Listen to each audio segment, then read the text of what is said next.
I know.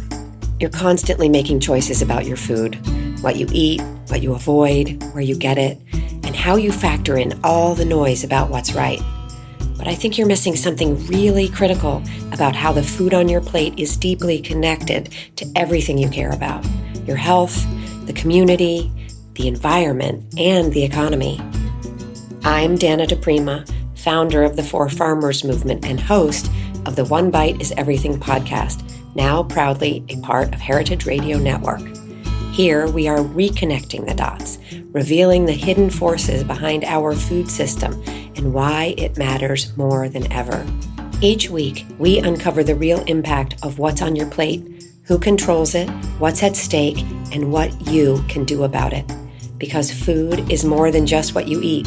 It's quite literally connected to everything you care about. New episodes drop every Thursday. Subscribe to One Bite is Everything and take your seat at the table.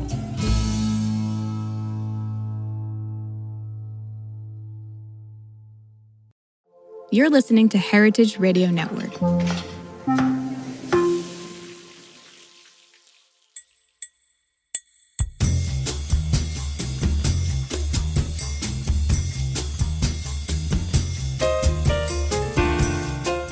Hello, this is Dana Cowan, and you are listening to the Progressive Hedonist podcast. I'm super excited to share with you today my interview with Johanna Hellrigl. Johanna has an incredible restaurant in Washington, D.C. called Amma that serves Northern Italian food.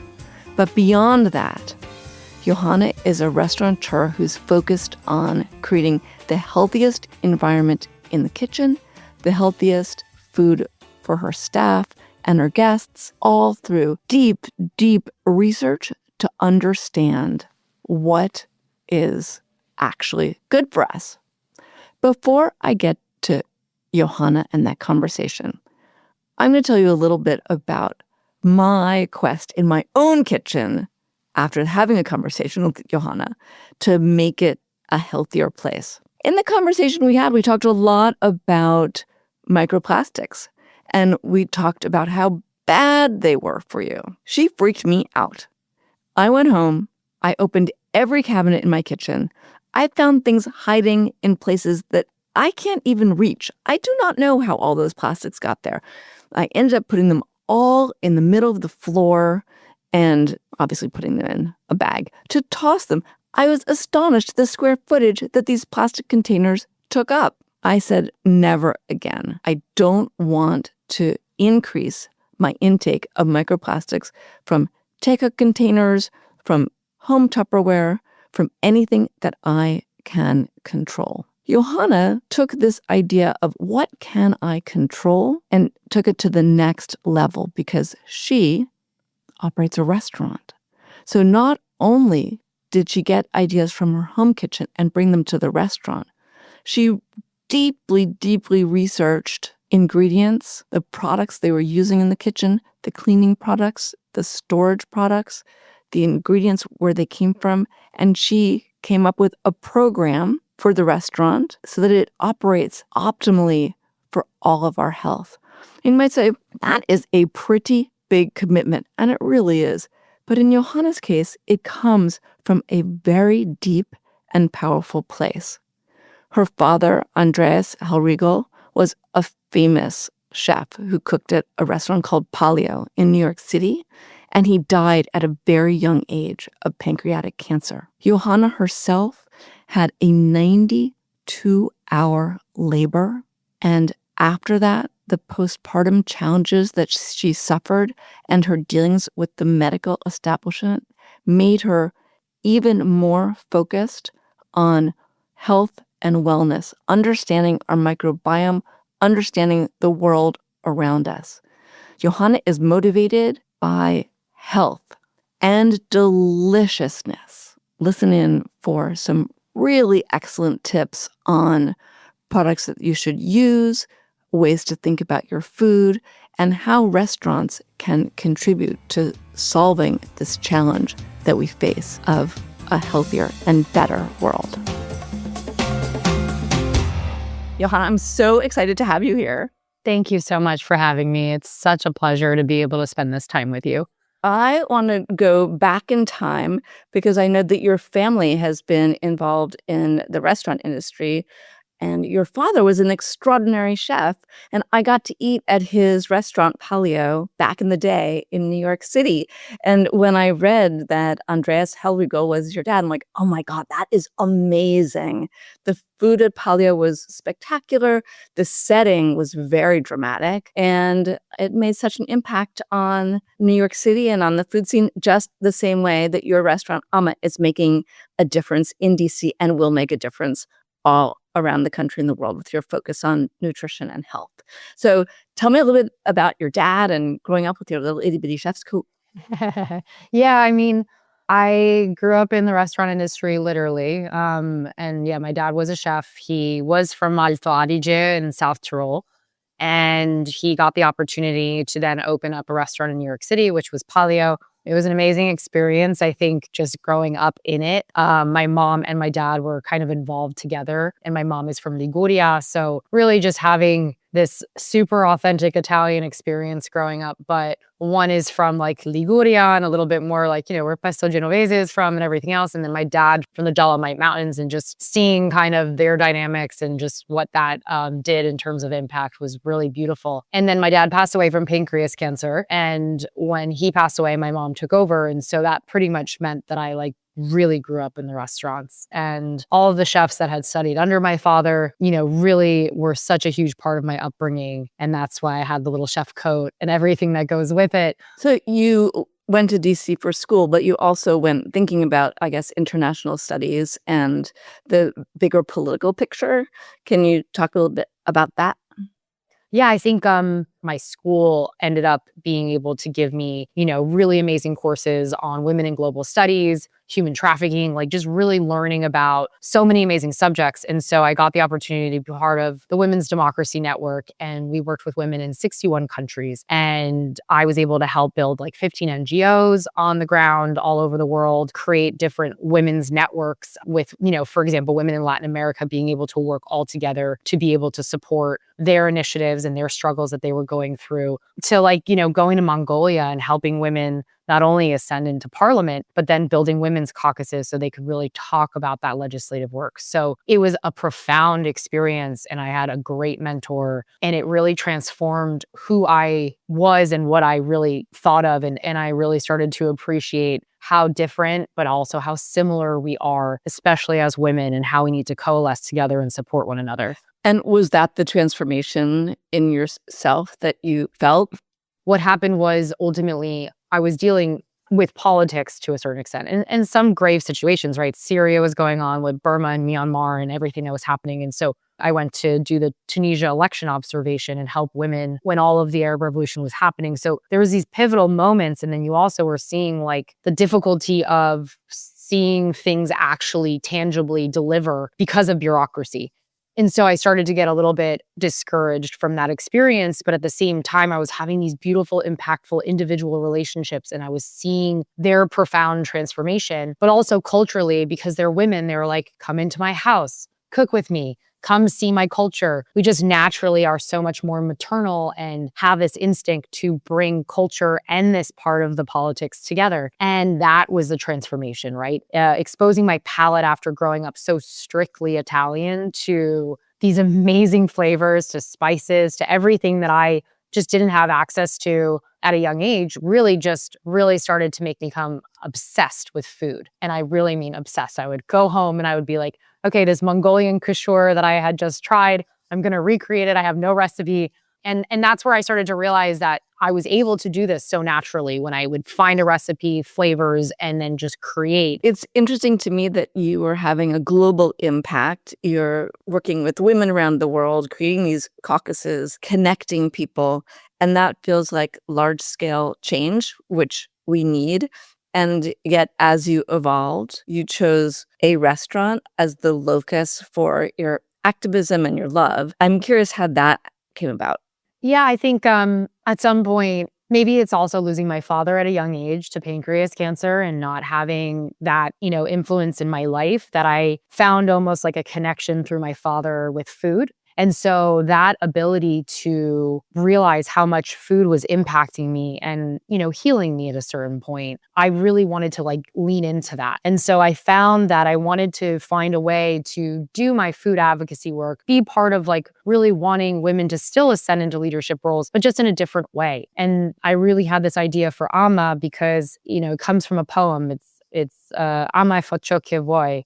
Ama faccio che vuoi means love and do what you will, right? Like if you put love into the world, with love being the root of it, only that will transpire.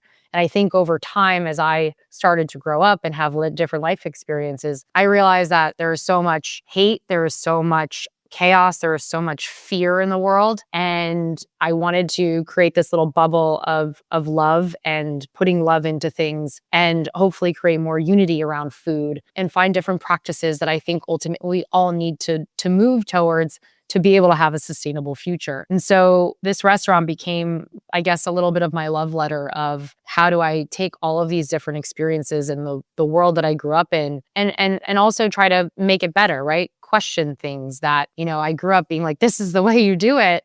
But it's like, why? Why do we keep doing things the same way if it's yielding the same result? And, ultimately we're either getting sicker or we're also seeing obviously the impact on the sustainability front of what it's doing to Mother Nature and our world. So you've mentioned your father passed away so young from pancreas cancer, and you've had your own health journey, which influenced the type of restaurant that you wanted to have. Can you talk a little bit about how health, your own and perhaps his or others, have influenced the underpinnings of Amma and just your own education? Yeah, absolutely. My father died of pancreas cancer, and I think for a long time I thought, oh man, like, cancer is genetic and like, I got to figure out like, how to not have that happen to me. Cause I think my grandmother also had passed away from cancer on his side as well. So that was kind of like growing up, just something in the back of my mind. At the same time, when I got into the industry, I became obsessive, just like my dad and most people are. Like you just live and breathe it and you just burn yourself out because you just are obsessed with it. And when I started to run other restaurants as an executive chef for other people, I really was putting it in as if it was my own. Like I have that thing where I'm just like, I'd put everything I've got into it. And at a certain point that came with a little bit of a sacrifice to my health. What was the impact on your health? Well, I did gain weight, right? I was puffy. I didn't feel good, right? I think a lot of what you see in metabolic syndromes that we have in the US is that you might not have like I'm, going into the doctor or going to the hospital, but it's not normal to feel tired all the time. It's not normal to gain weight. It's not normal to feel bloated and puffy. That fatigue, that all of those digestive things that start to happen, like those are your body's like signals of like, hey, wake up. Then I got pregnant. I ended up getting COVID at the end of my pregnancy, resulted in me having cholestasis of pregnancy, which is where your liver enzymes spike. And at the time, it was like, okay, a high-risk OB that I had never talked to took me out of my midwife program and it was like, you have to come in and get induced today.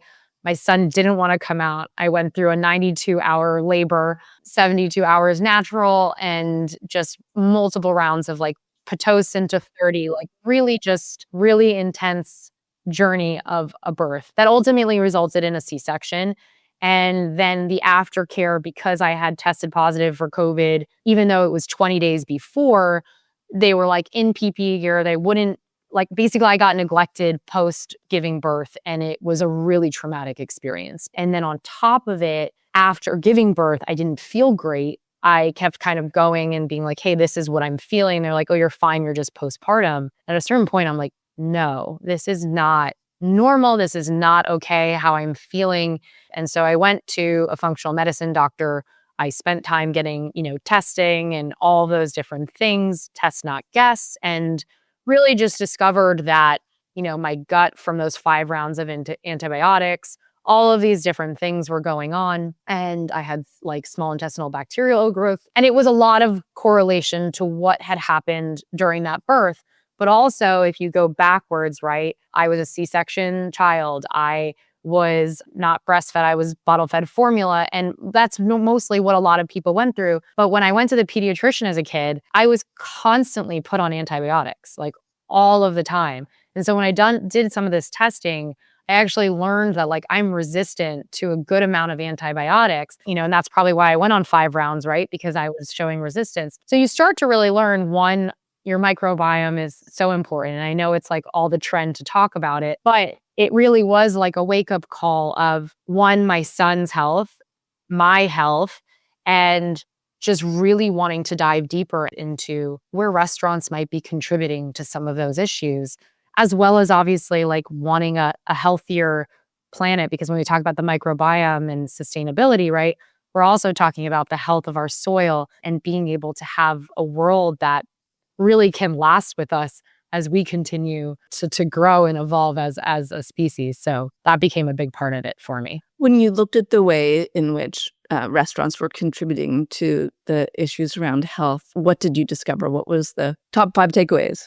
I think when you think about it, it's just like we're learning that a lot of doctors' medical curriculums don't necessarily include a lot about nutrition, right? And root cause and kind of getting to the base of it. You also are starting to see the parallel that, with restaurants, a lot of people who go into it are not given in culinary school an education of nutrition, right? And so we make a lot of decisions about how food needs to taste good, feel good, right? Texture, everything. When you're looking at it, like for me, it's the chemicalization and the industrialization of some of the products that we're using and the impact that they can have on people's health. And I think a lot of people go out to eat, and while they enjoy the experience of the restaurant and the vibes and the dining, they leave not feeling the best, right? Not a great night's sleep. And I think that what I've learned is that we have to not ignore that. And we have to be able to look at the ingredients and why it matters to have organic food, to be able to have regenerative agriculture be supported. Let's talk about some things on the ingredient side, because I know that you're interested in flours. And in Italy, for example, you can have a great experience even if you're gluten intolerant because of the way that the wheat is grown. And that's shaped some of the dishes at the restaurant because you make beautiful pastas.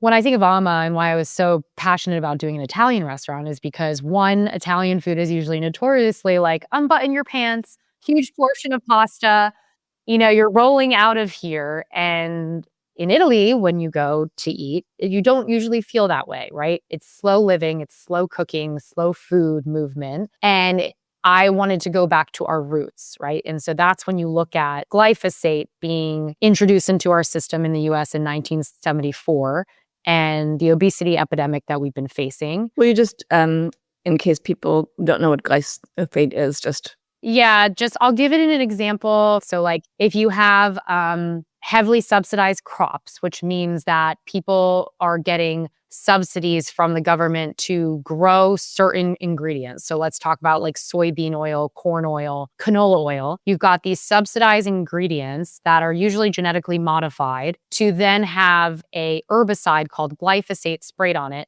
which allows them to then be resistant to a pesticide like atrazine being sprayed on it in order to yield the most crop.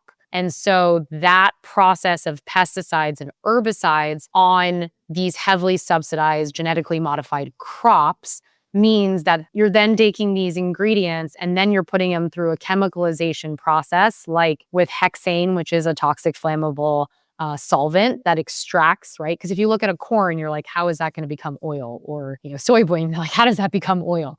So you go through this chemical solvent process, and then usually from there, it has this like high refined oxidating situation that can happen, right? But then from there, there's a lot of bleaching, deodorizing, and this chemical process that really just gets it to the finish line. So then you've got a restaurant that is buying these 35-pound huge jugs of these oils. So when we're talking about using an oil that then goes through that whole chemical process, and then we are frying in it, and usually most restaurants don't, because it's been bleached or deodorized, understand when it's actually gone rancid. And most of them have already gone rancid before you've even gotten it because of that high oxidation process with refining the oil and hitting it at a high heat. So then you're talking about an oil that is being used over and over again that is rancid, but then on top of it, there are chemicals and filtration systems out there that allow you to put a powder in called fragclone to stabilize that oil or a filter system. So that means a restaurant could go a very long time without changing out that oil.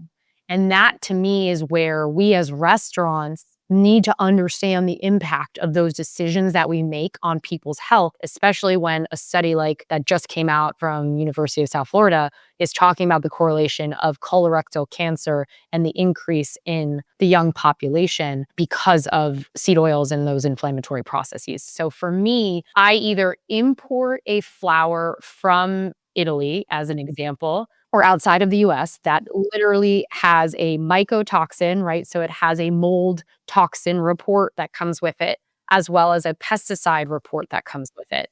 And that allows me to understand what's happened to this flour before it comes here. And then if I use one to support the local economy, because most of my restaurants' goods are coming from the local economy to support sustainability, I'm using a non-hybridized, like an ancient grain varietal coming from a regenerative farm that really cares about the soil just as much as the seed. And because it's not hybridized or gone through so many genetic modifications, you're talking about ancient grains that are more digestible, have more nutrients in them, and especially if they're stone milled and brought over right away, and we keep them fresh, you're really looking at something that actually has nutritional value versus some of the other flours that we're seeing there.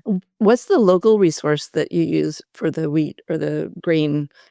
Yeah, so Next Step Produce is where I get my regenerative, like my buckwheat flour, which I put in my tiramisu, which is amazing. That is gluten-free. And then I work with Beeler's Heritage Acres, which is out in Pennsylvania. And that is where I get my whole grain, the spelt and the einkorn flour for the ancient grain sourdough that we make in-house. So I really enjoy my farmer relationships. And I'm very grateful for them because it's just a beautiful thing when you can really see, touch, feel, and understand the ingredients that you're using. And I work a lot with Lancaster Farm Cooperative, which a lot of people can get in New York, in the DMV area. They have CSA programs. So it is very friendly on the consumer-facing side. The beauty of being able to work with them and plan out my crops for the next year, meet their farmers and talk with them a little bit about the practices and question everything together. Like, it's a beautiful thing because you're supporting a local economy, but you're also supporting farmers doing things the right way. And so you're crowding out the bad by really putting your money where you want things to change and improve. This episode is brought to you by Visit Ithaca, where great minds meet the great outdoors. Check them out at visitithaca.com. Ithaca is known for outstanding dining and local cider, wine, and beer. And here's a quick word from one of these great local businesses. My name is Steve Seelan from South Hill Cider. So I started making cider about 20 years ago, and I made cider exclusively from wild apples for the first 10 years. And then around 2014, I decided to plant some actual cider apples in an orchard to start cider production just like a small winery. We have a tasting room. You can see the orchard, you can see the valley, and we pour tastings of our ciders. We have about 20 different ciders that we make. So there are beautiful hiking trails and gorges and waterfalls all over this area. And in fact, we're located right on the Finger Lakes Trail, where in 15 minutes you can walk down to a 140-foot waterfall that's on a land trust property. If you're looking for a weekend away, you can't do much better than Ithaca. Check out visitithaca.com for more information and get to where great minds meet the great outdoors.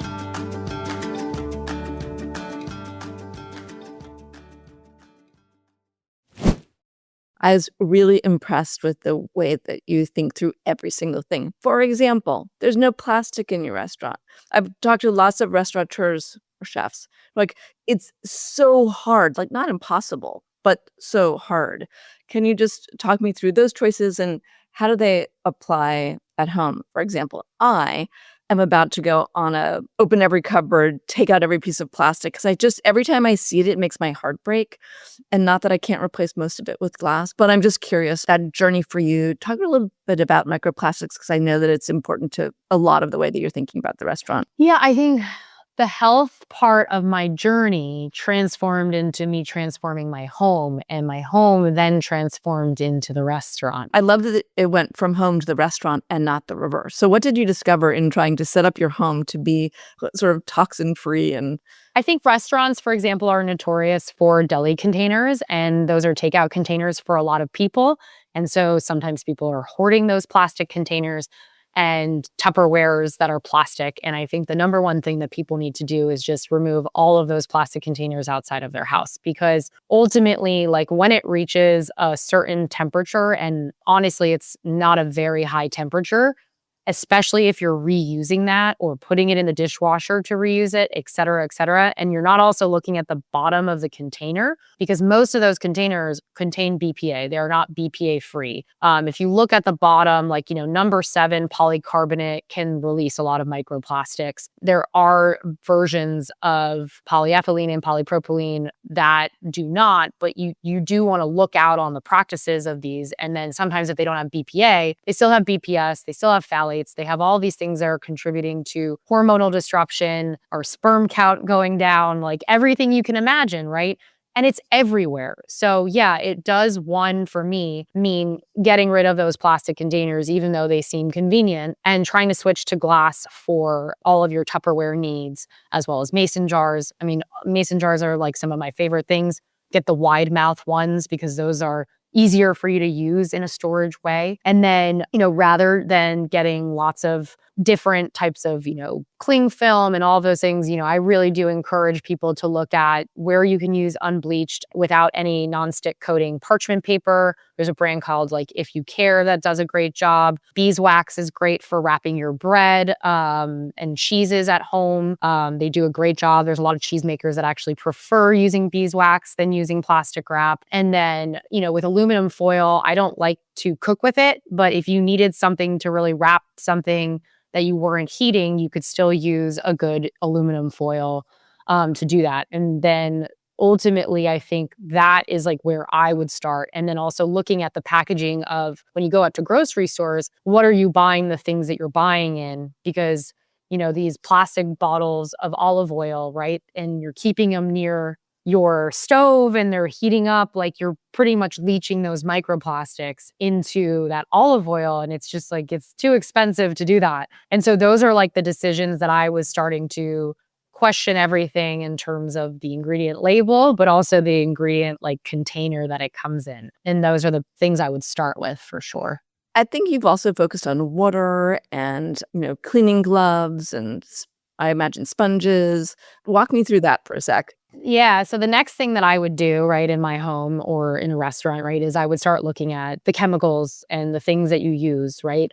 So I'm talking about candles. I'm talking about the soaps and fragrances, the sprays or the little air freshener things that you use. I'm talking about what you clean with, really going on the environmental working groups, EWG verified site, and starting to pick things that have either an A rating or an EWG verification. I mean, they did such a great job of really understanding what ingredients are hidden into stuff that are bad for you when it comes to the fragrance stuff, the cleaning stuff, and everything else. And so I would really look into that. And then I would buy, if you can do it, I'm sure there's also payment plans, but an ozonated water is what we use at AMA, but I also use it at home. And it's basically a container that fills, filtered water in it. And then you can spray it and it kills 99.9%, just same way that, a Tilex works, right? So things like that are reusable. So you're not just buying the plastic container over and over again, you're just refilling it. They have it for laundry machines as well. So you don't actually ever have to buy detergent again. You're just using ozonated water to hook up to your washing machine and clean your clothes. And so when you're doing things like that, not only are you making decisions that are better for the environment, but you're also making decisions that are better for your health. I think if you look at the story of Branch Basics and their mission behind how they created their products, truly free, there are people out there that, either had a health scare or a story, and then they realize, okay, I have to question everything, and they've disrupted those markets. And that's where I think we really have to keep looking at at everything that's in our home. And at the juxtaposition, a lot of people are like, oh, everything in moderation. And it's a little bit of the aluminum deodorant. It's a little bit of the fragrance this. It's a little bit of the disposable cup that leaches microplastics. At a certain point, all of those little things become big things. And that's that toxic overload and that detoxing that our bodies are having trouble to do. And that's where our immune system gets compromised and yada, yada, yada. And so start in your home and realize that transformation will then carry out from there. That's what I've found, certainly, with the progressive hedonist journey. I focus on one thing and then I realize just how many more things I question than I ever thought I would. And it's very powerful.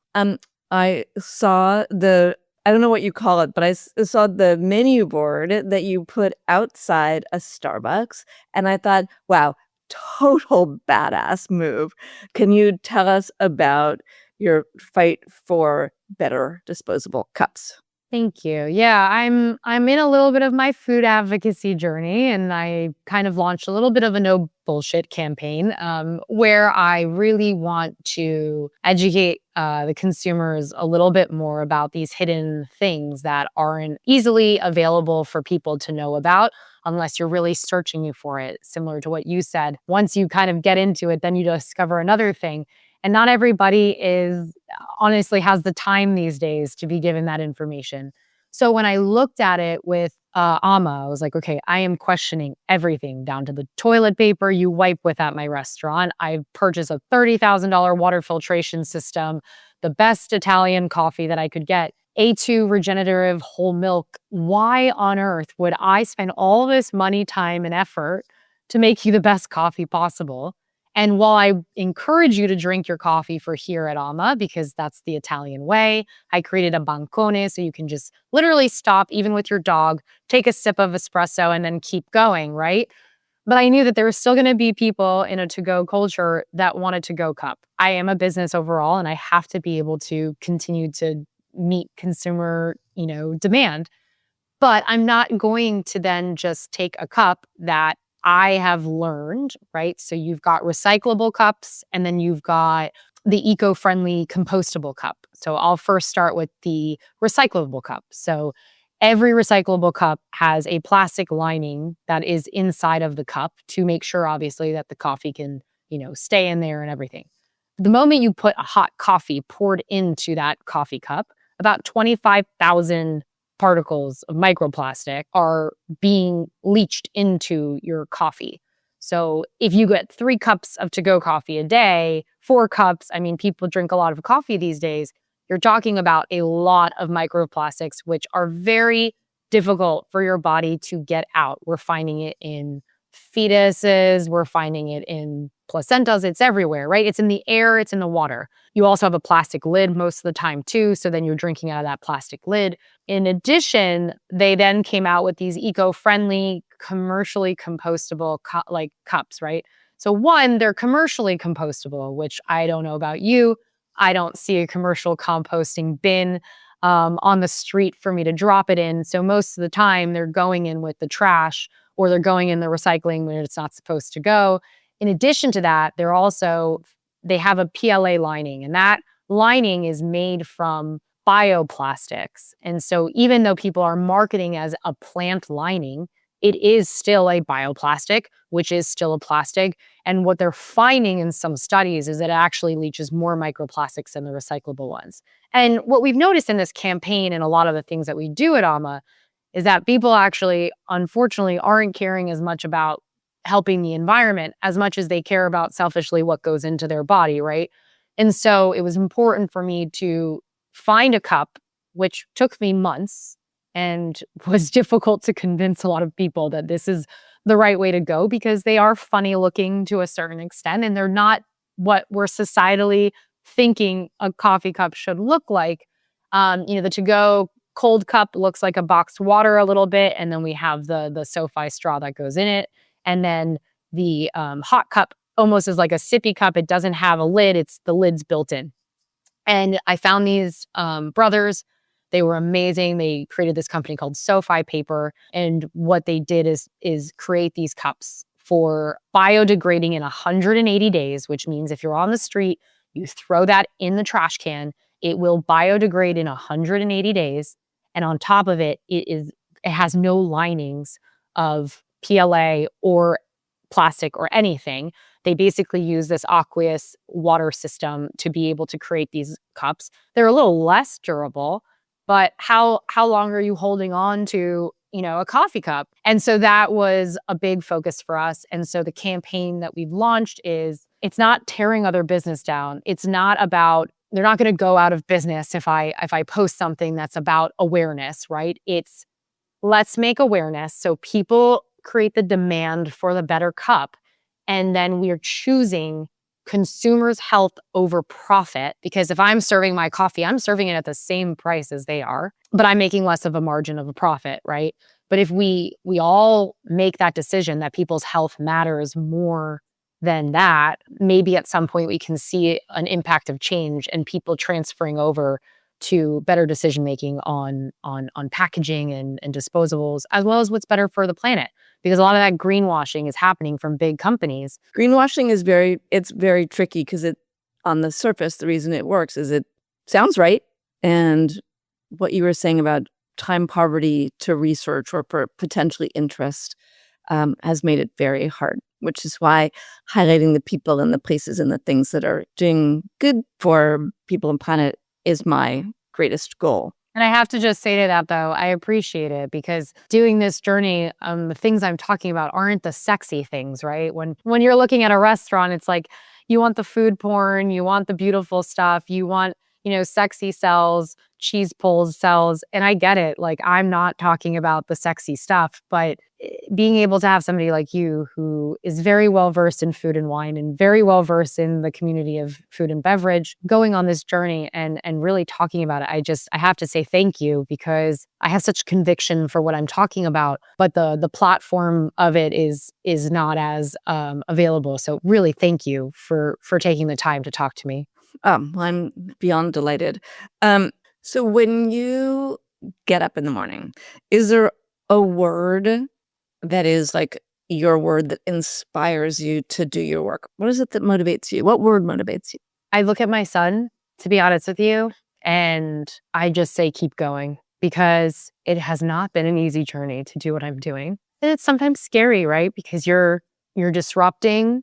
You're not doing it with like a whole band of other people that are doing it, right? So it sometimes feels a little lonely to talk about these things with such conviction when I know it will be the future. I know it's what people are going to have to start waking up to and care about. But I look at my son and I say, keep going, because truthfully, I want to leave him in a better world than what it is right now. And the only way that can happen is if we all manifest whatever rage or anger we have towards what's happening in the world and who's in office and whatever, and we manifest that energy into making, on an individual level, a better world and a better place, right? And my last question is, if you could create, which of course you can because it's practically your business, create the most climate friendly, future forward meal, what would that be? I think right now, one of the ones that I'm really passionate about is we have Schlutzkropfen on the menu, which is a rye ravioli from Alto Adige. And I have a farmer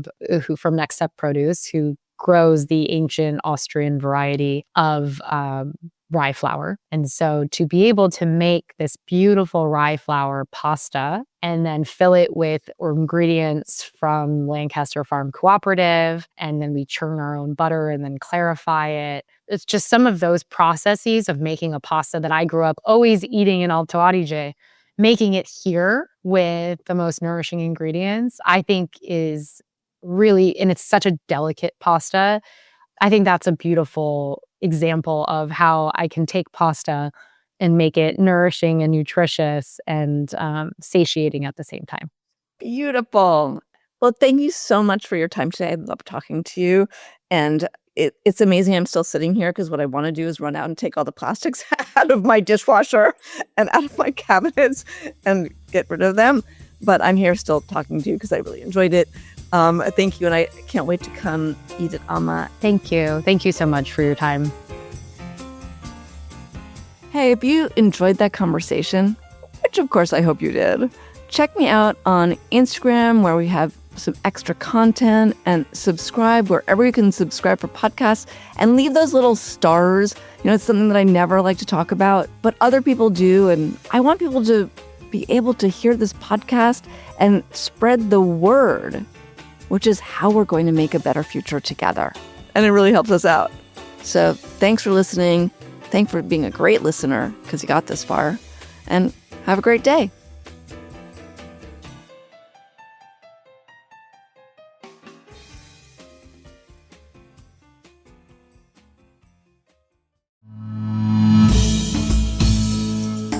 I know.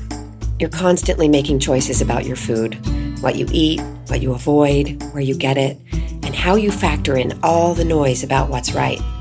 But I think you're missing something really critical about how the food on your plate is deeply connected to everything you care about: your health, the community, the environment, and the economy. I'm Dana DePrima, founder of the Four Farmers Movement and host of the One Bite is Everything podcast, now proudly a part of Heritage Radio Network. Here we are reconnecting the dots, revealing the hidden forces behind our food system and why it matters more than ever. Each week, we uncover the real impact of what's on your plate, who controls it, what's at stake, and what you can do about it. Because food is more than just what you eat. It's quite literally connected to everything you care about. New episodes drop every Thursday. Subscribe to One Bite is Everything and take your seat at the table.